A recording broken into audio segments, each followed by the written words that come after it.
ఎవరి బిడ్డలు భారత్ ప్రసాద్ శ్రీమతి మనీష్ ప్రభు ప్రేమించి గర్భఫలముగా అనుగ్రహించిన బిడ్డ Nissi SR Nissi Grace first birthday thanks ప్రేలోనికి మిమ్మల్ని కుటుంబ పక్షంగా ప్రేమకు ఆహ్వానిస్తున్న కార్యక్రమాన్ని స్తుతి కూడిక కృతజ్ఞత స్తుతి కూడిక ప్రారంభించుకుందాం. పాస్టర్ గారు శ్రీమతి గవర్నమెంట్ జాతర వచ్చి Nissi first birthday thanks prayer కొరకైన ప్రార్థన చేయాల్సిందిగా మనం చేసుకుంటున్నాం.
దేవ సంస్కృతి చేయని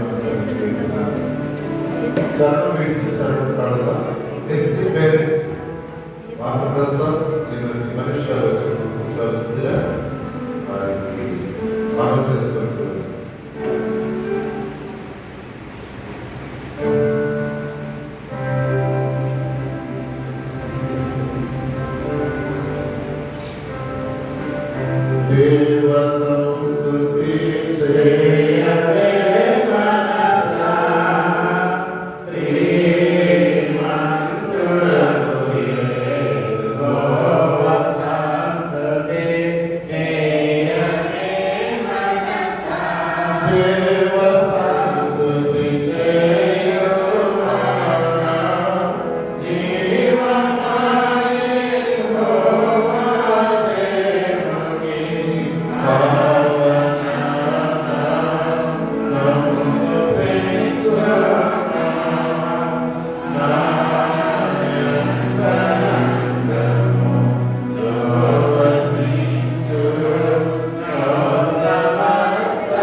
తండ్రి యొక్కయు కుమారుని యొక్కయు పరిశుద్ధాత్మ యొక్కయు నామమున ఆమేన్. ప్రభువా మమ్మల్ని కనికరింపుము. క్రీస్తు మమ్మల్ని కనికరింపుము.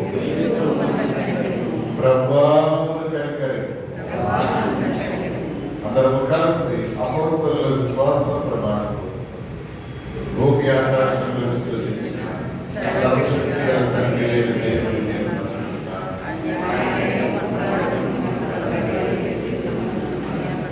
ఈయన పరిశుద్ధాత్మమైన గర్భంగా ఇవ్వబడి శిలువ మీద చనిపోయి సమాధి చేయబడి అభిషేకంలోకి దిగినది. చనిపోయిన వారి నుండి మూడవ దిక్కున లేచి పరలోకమునికి సర్వశక్తి గల తండ్రి అయిన దేవుని కుడి చేతి వైపున కూర్చుని ఉన్నాడు. సజీవులకు మృతులకు తీర్పు చేయుటకు అక్కడ నుండి వచ్చినది నమ్ముచున్నాను.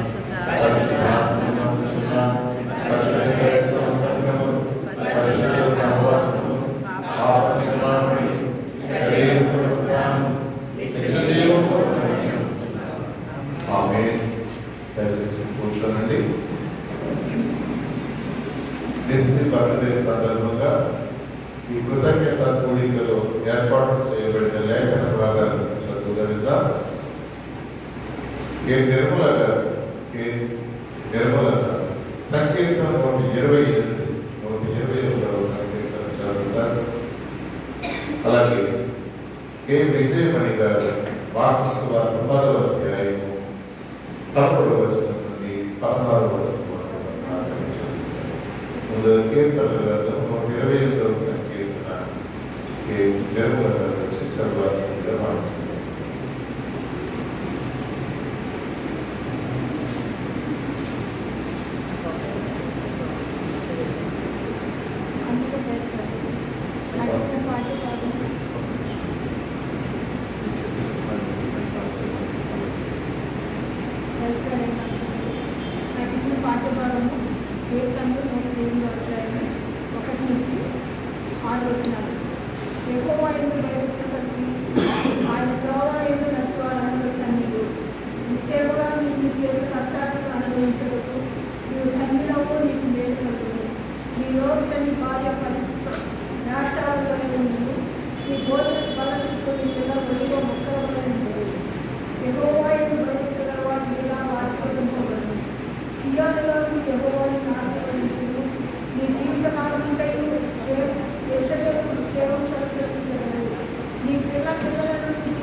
ప్రథరి వందన గ్రంథం నుండి వాక్సు వారు 10వ అధ్యాయం 11-16 వచనాలు విజయమణి గారు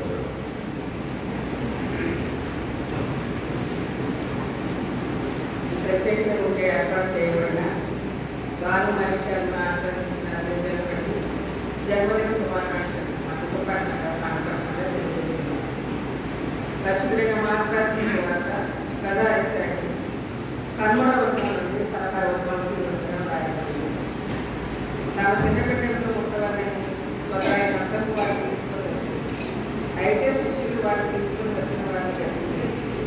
యేసు వారు తీసుకుని పాల్పడి చిన్నపెట్ట కానీ ఆయన ఆటంకపరచడం దేవుని రాజ్యం ఇలాంటి వారిని చిన్నపెట్ట వరకు దేవుని రాజ్యం అంగీకరించడం అందులో ఎంత మాత్రం ప్రవేశించడం మీతో చెప్తున్నా చెప్తున్నాను చెప్పి ఆ బిడ్డలు ఏమి చదువుతున్నారు వారి మీద చేసి ఆశ్రయించండి. ఈ వాక్యం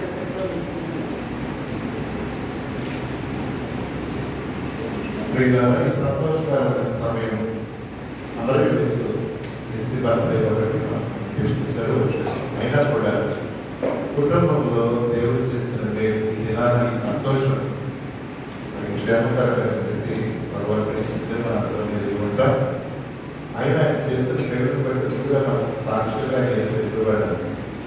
ఈ కూడిక ఉద్దేశం చేసిన మేళని గుర్తు చేసుకుంటూ కుటుంబంలో నుండి పెద్దలు రాష్ట్రాలు వచ్చి ముందుగా సాక్ష్యం తెలియజేయాలని మనం చేస్తున్నాం.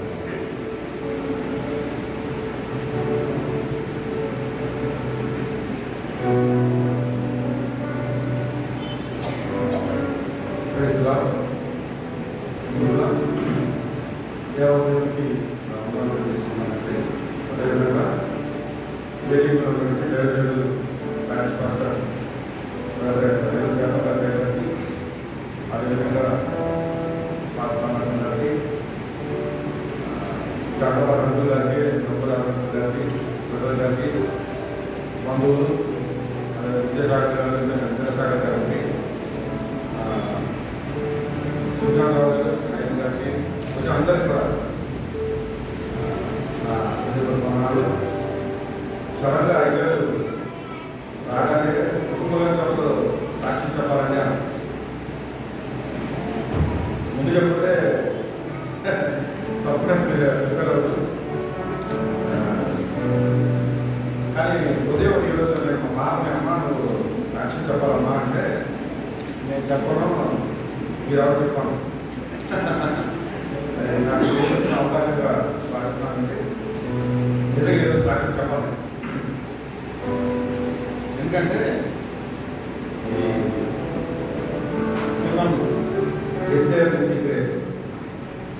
పాప ఒక చిన్న ఏదో పాయింట్ ఆ పాప ఏడిస్తే నాకు చెమట పెట్టేస్తాను. అయ్యో చిన్నగా ఏదో కూడా ఫుల్ సెట్టింగ్ వచ్చేస్తుంది. నేను బాధలు వెళ్తాను. ఎందుకంటే ఎవరిని ఏమన్నా తెలియదు, ఎందుకు వేసింది తెలియదు, ఎందుకు తెలియదు, ఎవరినేమో తెలియదు. వాళ్ళు అమ్మాయి చెమట పెట్టి చూడమాట.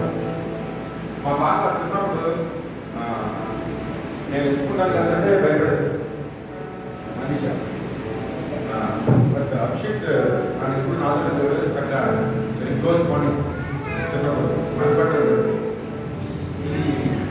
ఈ జనం ఎక్స్పీరియన్స్ వచ్చిన తర్వాత చాలా చక్కగా వెళ్తా ఉన్నాను. అది టచ్ అది మనం పట్టుకోమంటే నేను ఎందుకుంటే బహుశా ఇదే తాత వాట్ ఈస్ వాట్ ఇంపార్టెన్స్ దాంట్లో ఏంటి అనేది ఈ పాప పుట్టినప్పుడు తర్వాత ఫస్ట్ బేబీ బాగుంది పుట్టినప్పుడు కమలా నరసింహంలో పిలిచారు. ఎవరండి పాప పేరెంట్స్ అంటే నేను మిస్సెస్ అలా నచ్చిందో జస్ట్ మీకు నాకు పెట్టారు. ఓ అలా పెట్టినప్పుడు ఇలా చిన్న మాసండి నాకు చాలా సంతోషపడుతున్నాను. కళ్ళకి వచ్చి పాపని ఇప్పుడు కూడా చూసుకుంటాను. నేను తాతగారి చర్చలో కూర్చొని చేసుకుంటాను కదా పాపకి. నేను ఆఫీసులో కూర్చొని కూడా సంథింగ్ అలా అనుకుంటున్నాను అనమాట. మా ఇంజనీర్స్ చదువుకుంటారు ఎగ్జామ్ మాట్లాడుతున్నారు ఆ ఏదైనా మాట్లాడుతున్నారు. అయితే నిజంగా మా పాప మనీష చిన్నప్పటి నుంచి పాపం ఎప్పుడు ఏది అడగలేదు. ఇది కావాలి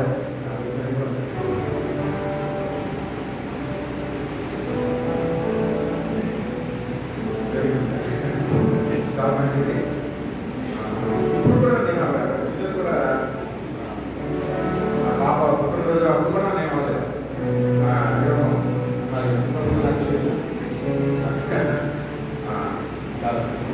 అలాగే అభిషేక్ కూడా వాళ్ళు ఏమీ నాకు అందరూ బహుశా అమరావతి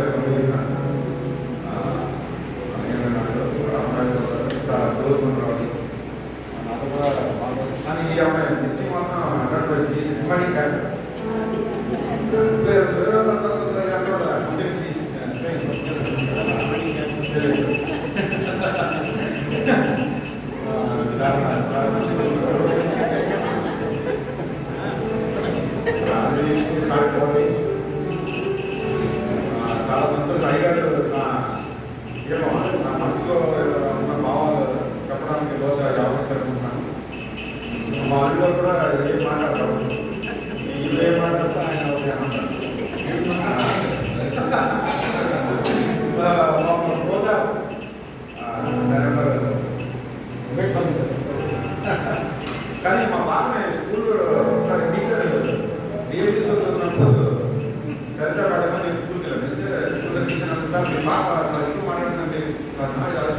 చేశారు.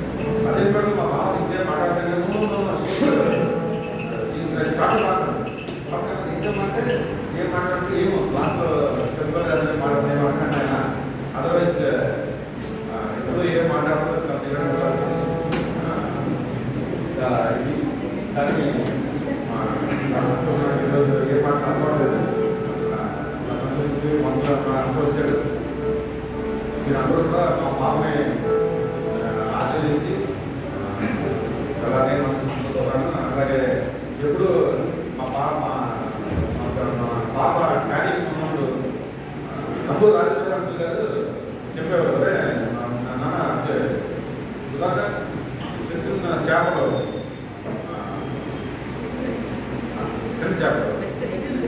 మెత్తలు లాంటి ఫ్రెష్ వాటర్ మందులు పట్టుకొచ్చేవారు. పట్టుకొచ్చేటంటే మాకు మంచిది అనేవారు. నేను బాగా తెలియదు నాకు భయం వేసింది. నిజంగా దేవుడు చాలా మహిమగా దేవుడు, కృపగా దేవుడు. ఆయనకి ఎంత కృతజ్ఞత తెలుసుకున్నా కూడా నేను ఎందుకంటే మా పాప నర్సీపట్నం దగ్గర ఉన్న పెట్టుకోవడం అనే ఒక ఊళ్ళో మంచిది. అక్కడ ఫెసిలిటీస్ అంటూ ఏముండవు. తెలుసు అది రావాలంటే రోజు వేసుకొని రావాలి. ఈ అమ్మాయి ఉద్యోగం గురించి స్టేట్ గవర్నమెంట్ లాగా ప్రెషర్స్ అక్కడ ఉండేది కదా, స్టే చేసేది. ఇద్దరు అమ్మాయిలు ఏమేమి స్టే చేసేది. అలాగే ఉంటుంది. నేను భయపడేవాడిని. బయట రావాలి. డాక్టర్ దగ్గర నేను వెళ్ళేవాడిని. అమ్మాయి చూసుకుని ఇది దాన్ని చూడాలి. డాక్టర్ మీరు వస్తానంటే లేదా బాధ చెప్తే మేడం డాక్టర్ ఏం పెట్టాలి మీ అమ్మాయి బాధ పప్పులు జీవితం లేదా డిస్మిస్ అలాంటి స్కాన్ చేసి చూస్తారు. అది చూసి baby is fine, mother is big problem. అమ్మకి ఎలా వేసినా పెట్టేవారు డాక్టర్. క్యారింగ్ అన్నట్టు నాకేం తెలిసింది. తర్వాత బస్సులు వచ్చేసి బస్ స్టాండ్ నుంచి నేను ఎక్కువ ఓవర్థింక్ చేసుకోవడం. నా దేవుడు దాని తర్వాత నార్మల్ డెలివరీ కోసం మేము వెళ్ళడం జరిగింది. హాస్పిటల్ అడ్మిట్ చేసినప్పుడు పెయిన్స్ వచ్చి నాకు ఒక పెయిన్స్ నేను అన్నాను మేడం తీసుకోమని సిజరీ డాక్టర్ గోల్డ్ గ్రేట్ డాక్టర్ అక్కడ ఒప్పులేదు. మమ్మల్ని మెసేజ్ పెట్టి పంపిస్తున్నాను. మరి నా పాప మాకు కూడా ఉద్యోగం చెప్పకపోతే అమ్మమ్మ she lost her weight by 50%. 24 hours మెయిన్ పాప నిద్ర తప్పండి. రాత్రి కాసేపు పడదు. అలాగే పదవ పడదు. ఆటం పడి మనకు స్టార్టింగ్ పాపం ఏ దేవుడు కూడా దేవుడు మంచిగా పడదు.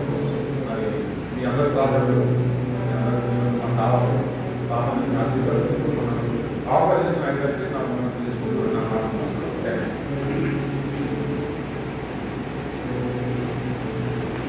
శ్రీమతి మనీష్ ప్లస్ సాక్షి.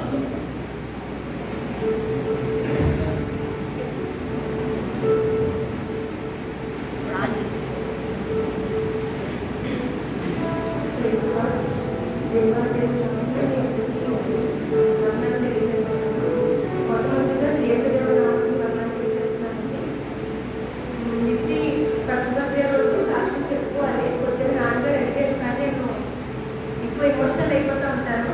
అది నాకు ఇష్టం లేదు చదవడం ఈ మధ్యలో. సో అందుకే నేను కొంచెం బ్యాక్ స్టెప్ అయితే జరిగింది. సాక్ష్యం అంటే నేమ్స్ అన్ని వచ్చిన వాళ్ళందరికీ కూడా తెలుసు. ప్రెగ్నెన్సీ పీరియడ్లో నేను ఫేస్ చేసిన ట్రబుల్స్ అన్ని కూడా షేర్ చేసుకోవడం జరిగింది. నాన్నగారు చెప్పినట్టు ప్రెగ్నెన్సీ మ్యారేజ్ అయ్యాక చాలా తక్కువ స్పాన్ నేను అత్తగారి ఇంట్లో వెళ్ళడం జరిగింది. ఎందుకంటే నర్సీపట్నంలో వర్క్ చేశాను కాబట్టి ఇంచుమించు 3.5 hours journey on one side. So అంత జర్నీ నేను చేయలేక అప్ అండ్ డౌన్ చేయలేక ట్రాన్స్ఫర్ కోసం ప్రేర్ చేయడం లేని హోప్తో నర్సీపట్నంలోనే నా లైఫ్ని కంటిన్యూ చేశాను మ్యారేజ్ తర్వాత కూడా. సో కంటిన్యూ చేస్తున్న టైంలో మ్యారేజ్ అయిన 1 monthకి కన్సీవ్ అవ్వడం జరిగింది. కన్సీవ్ అయిన తర్వాత కూడా నేను రూమ్లోనే స్టే చేశాను. ఎక్కువ జర్నీస్ చేయడానికి రూమ్లో స్టే చేస్తున్న పీరియడ్ అంతా కూడా వామిటింగ్స్. సో నేను మళ్ళీ 1 month బెడ్ రెస్ట్ తీసుకోమని చెప్తే 1 month లీవ్ పెట్టడం జరిగింది, మెడికల్ లీవ్. ఆ మెడికల్ లీవ్ విషయంలో కూడా చాలా స్ట్రగుల్ ఫేస్ చేశాను. కంప్లీట్ అయిపోయింది. సరే పే ఇంపార్టెంట్ కాదు, హెల్త్ ఇంపార్టెంట్ అని చెప్పి నేను మెడికల్ లీవ్లో ఉన్నాను. 1 మంత్ తర్వాత ఇంక నన్ను లీవ్ కూడా కన్సిడర్ చేయలేదు. జాయిన్ అయిపోయానండి. వెళ్ళి జాయిన్ అయిపోయినప్పటి నుంచి కూడా 9th మంత్ నాకు డెలివరీ పెట్టే వరకు కూడా వామిటింగ్స్ అవుతూనే ఉన్నాయి. సో అంత వామిటింగ్స్ అయినా కూడా ప్రతిసారి బాధపడేదాన్ని. ఇలా మ్యారేజ్ అయ్యాక ఇప్పుడు హస్బెండ్తో ఉండలేకపోతున్నాను, అంటే రూమ్లో స్టే చేయలేకపోతున్నాను. పక్కన వామిటింగ్స్ మన వీక్ ఒకసారి చర్చ్ మిస్ అవ్వకూడదు, అదే టైంలో ఫ్యామిలీతో గడపాలని చెప్పి సాటర్డే ఈవినింగ్ వచ్చేదాన్ని. సండే చర్చ్ చూసుకోవడం, మళ్ళీ మండే ఎర్లీ మార్నింగ్ బయలుదేరిపోయేదాన్ని. ప్రతిసారి లైక్ అమ్మని గారు ప్రెగ్నెన్సీ టైంలో ఎక్కువ ఎమోషనల్ మూడ్ స్వింగ్స్ వస్తాయి. వచ్చినా కూడా ఏడుపు అనేది కంట్రోల్ చేసుకోవాలి, బికాస్ అది లోపల బేబీని ఎఫెక్ట్ చేస్తాననేవాడు. కానీ నేను టు బీ ఫ్రాంక్ నేను అసలు కంట్రోల్ చేసుకోలేకపోయాను. ఉన్న సిచ్యువేషన్స్ బట్టి మ్యాక్సిమం నా 5th మంత్ వరకు కంటిన్యూస్ నైట్ వచ్చిందంటే ఏడుస్తూనే ఎక్కువ కాలం వచ్చింది. బికాస్ హెల్త్ సపోర్ట్ చేసేది కాదు, ఎలోన్గా ఫీల్ అవుతాను ఆ టైంలో రూమ్లో. హస్బెండ్ ఇక్కడ జాబ్ వల్ల అక్కడికి రమ్మంటే ఆయన రావడానికి ఇబ్బంది అయ్యింది. మ్యాక్సిమం ఎలోన్ టైం చూసాను నేను. అట్లీస్ట్ 5th మంత్ వరకు కంప్లీట్ వామిటింగ్స్ ఎలోన్ లేదు. ఎందుకంటే రూమ్మేట్ కూడా ఉండేది కాదు రూమ్లో. ఆ వామిటింగ్స్లో లేచి వంట చేసుకొని ఒప్పుకుండేది కాదు, వంట చేసుకున్న ఫుడ్ ఉండేది కాదు లోపల. ట్యాబ్లెట్స్ చేసుకుంటే ట్యాబ్లెట్స్ బయటకు వచ్చేసే వామిటింగ్స్లో. చాలాసార్లు నేను వరి అయ్యేదాన్ని, లోపల బేబీ సరిగ్గా ఎదుగుతుందో లేదో, లోపల బేబీ హెల్తీగా ఉందో లేదో చాలా టెన్షన్ పడేదాన్ని. ఫస్ట్ స్కాన్లో బేబీని చూసినప్పుడు చాలా హ్యాపీగా ఫీల్ అయ్యాను. డాక్టర్ అడిగితే బాగుంది, హెల్తీగా ఉంది బేబీ, హార్ట్ బీట్ బాగుంది అన్నారు. I was thankful to God. అలా ప్రతిసారి నెక్స్ట్ స్కాన్ కోసమే చూసేదాన్ని. ఎందుకంటే ప్రతిసారి మూడ్ స్వింగ్స్ ఒక పక్కన ఏడుపు కంట్రోల్ చేసుకోలేకపోయేదాన్ని, ఫ్యామిలీతో స్పెండ్ చేయలేకపోయేదాన్ని. ఏంటి తండ్రి ఈ జాబ్ గవర్నమెంట్ సెక్టర్లో వెళ్ళాలని ఒకే ఒక ఉద్దేశంతో రిజైన్ చేయలేకపోయాను. ఏంటంటే నెక్స్ట్ స్టెప్ ఏంటి అని బ్రెయిన్లో కన్వర్ట్ జరిగేది. మళ్ళీ 6th మంత్లో టిఫా స్కాన్లో చూసినప్పుడు ఎవ్రీథింగ్ ఇస్ ఫైన్. నేను చాలా సర్ప్రైజ్ అయ్యాను, ఎందుకంటే ఓన్లీ ప్రేయర్ మాత్రమే జరిగింది. ఎందుకంటే జర్నీస్ అవాయిడ్ చేయమన్నారని ఫ్యామిలీతో ఉండేపోయేదాన్ని. సో అక్కడ రూమ్లో ఉంటూ అలా పడుకుని నైట్ పీస్ఫుల్ ఎన్వైర్మెంట్ అయితే బేబీ ఉన్నది ప్రెగ్నెన్సీ టైంలో. ఎందుకంటే కాలనీలో ఎవరు ఉండరు, అదొక్కటే ఇవ్వగలిగాను. అండ్ 9th మంత్ ఎంటర్ అయిన వెంటనే నాకు మోస్ట్ సాడ్ మూమెంట్ ఏంటంటే మా అత్తగారు ఎక్స్పైర్ అవ్వడం. ఎప్పుడు ఏమనుకునేదానంటే వీకెండ్స్ ఒకటే గడుపుతున్నాను,